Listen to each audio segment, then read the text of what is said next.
नमस्कार आप सभी को और बीट द कंपटीशन की तरफ से दीपावली की आप सभी को बहुत बहुत शुभकामनाएं। वीडियो हर बार की तरह आपके लिए इम्पॉर्टेंट है। बिल्कुल मैं बात करूंगी यहाँ पर EMRS के फॉर्म फिलिंग वाले प्रोसेस को लेकर के 23 अक्टूबर लास्ट डेट है।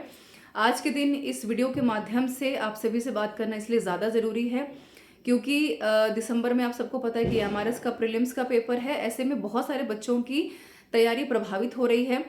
सुबह से मेरे पास बहुत सारे ऐसे कमेंट आ चुके हैं जिसका कि मैंने मैक्सिमम का जवाब दिया है, लेकिन बिल्कुल लगा कि इसके ऊपर बात करनी ज़्यादा ज़रूरी है क्योंकि बहुत सारे बच्चे एग्जामिनेशन में प्रीलिम्स की तैयारी इसलिए नहीं कर रहे हैं क्योंकि उन्होंने फॉर्म फिल करने में गलतियां की और उनका ये कहना है कि हो सकता है कि उनको बाद में एग्जामिनेशन से बाहर कर दिया जाए या पेपर में ना बैठने दिया जाए।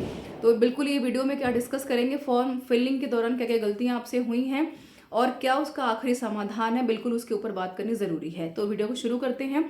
इसको शेयर ज़रूर कर दीजिएगा ताकि उन बच्चों तक ये पहुंच पाए जिनको कि लगता है कि फॉर्म गलत भरने की वजह से वो पेपर में नहीं बैठ पाएंगे। तो शुरू करते हैं।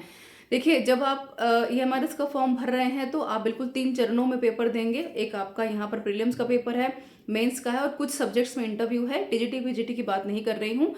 और इसके साथ साथ अगर मैं कहूँ तो जो आपका सबसे बुनियादी या सबसे पहला पेपर प्रीलिम्स का होगा उसके लिए आपको एडमिट कार्ड चाहिए होगा, है ना। एडमिट कार्ड में क्या क्या चेक किया जाता है, मैं बिल्कुल ये बात नहीं करूंगी कि आपने क्या क्या गलतियां की हैं, क्योंकि अगर मैं ये पूछूंगी तो हो सकता है कि बहुत सारे बच्चों ने बहुत अलग अलग गलतियां की हैं। तो उसका एक ही समाधान है, उसके ऊपर ही सिर्फ बात कर रही हूँ। ठीक है। एडमिट कार्ड के दौरान जब आप प्रवेश पत्र अपना निकालेंगे उसमें आपका नाम, आपके पिता माता या फिर आपके जो पति हैं या हस्बैंड है उनका नाम बिल्कुल दिया जाता है, आपका एड्रेस और साथ में यहाँ पर जो बहुत इंपॉर्टेंट है आपका कोई भी एक आईडी प्रूफ। ज़्यादातर हम आधार कार्ड की बात करते हैं यहाँ पर, ठीक है। और आपका एड्रेस क्या है। तो ये 3-4 बेसिक चीज़ें होती हैं जो फॉर्म भरते हुए ध्यान रखी जाती हैं। और एडमिट कार्ड जब आप निकालते हैं तो ये चीज़ें यहाँ पर चेक की जाती है। जब आप प्रवेश पत्र के माध्यम से पेपर में बैठेंगे तो आपका नाम, पता, एड्रेस, आपके माता पिता या फिर जिसका भी नाम आपने गार्जियनशिप में भरा होगा उनका नाम देखा जाएगा, ठीक है। और आपका आईडी प्रूफ। तो बिल्कुल ये ज़रूरी है कि आपने जो भी अपने फॉर्म में चीज़ें भरी हैं वो आपके आईडी प्रूफ से मैच होनी चाहिए, जो सबसे बुनियादी चीज़ है ना। तो उसको जांच लीजिए। अब यहाँ पर जो बच्चे कह रहे हैं कि भाई हमने ओबीसी का सर्टिफिकेट नहीं भरा है, हमने एड्रेस गलत डाल दिया है, तो उन सब के समाधान है।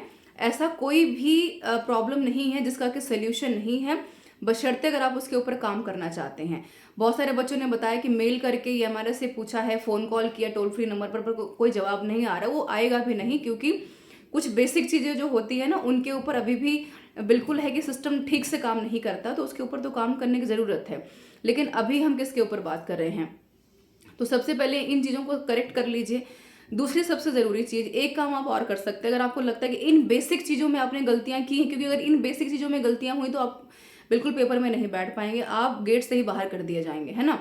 तो इन चीज़ों को सही कर लीजिए। अगर नहीं सही कर पा रहे हैं तो किसी और अदर ईमेल आईडी से, फ़ोन नंबर से दोबारा से फॉर्म भर दीजिए। बिल्कुल जब आप फॉर्म भरेंगे तो आपसे दोबारा से फ़ी का चार्ज लिया जाएगा। कोई और सोल्यूशन नहीं है, क्योंकि आपने गलती की है तो बिल्कुल थोड़ा सा तो खामियाजा आपको उसका भुगतना पड़ेगा, ठीक है। ये सबसे ज़्यादा ज़रूरी है।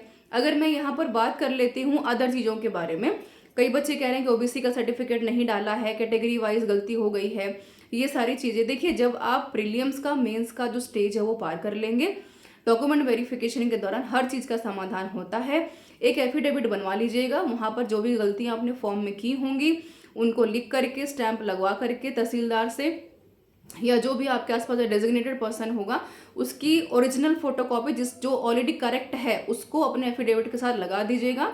डॉक्यूमेंट वेरिफिकेशन के दौरान वो चीज़ें क्लियर कर दी जाएंगी, कोई समस्या यहाँ पर नहीं होगी। अगर होती भी है तो यहाँ पर बिल्कुल सिस्टम जो भी वहाँ पर होगा, जो भी डेजिग्नेटेड पर्सन होंगे वो बिल्कुल सहायता आपकी करेंगे। घबराने और परेशान होने की बात नहीं है। तो ये थी ख़त्म होती बात। अब जो बच्चे कह रहे हैं कि हम पेपर नहीं देंगे, तो कृपया करके सिर्फ इन गलतियों की वजह से पेपर मत दीजिए, मत छोड़िए, क्योंकि ये माइन्यूट गलतियां हैं, बिल्कुल सुधार किया जा सकता है। आपका काम प्रयास करना है और बिना किसी चीज़ को प्रयास किए उसके ऊपर काम किया आप किसी भी चीज़ के बैकड्रॉप के ऊपर बात नहीं कर सकते। आखिरी चीज़ जो विंडो करेक्शन के ऊपर ये लोग बात कर रहे हैं, देखिए विंडो करेक्शन खुलती है तो बहुत अच्छी बात है, नहीं खुलती है तो समाधान के ऊपर मैं बात कर चुकी हूँ, है ना। तो बिना घबराए, परेशान होइए, अपने काम करते रहिए, अपनी तैयारी करते रहिए, ज़्यादा इंपॉर्टेंट है। So this is all about the session. Don't forget to share the video as well, everyone. और आपका जो मॉक टेस्ट है वो ऐप के ऊपर पब्लिश हो चुका है 100 क्वेश्चंस का, उसको देखिए।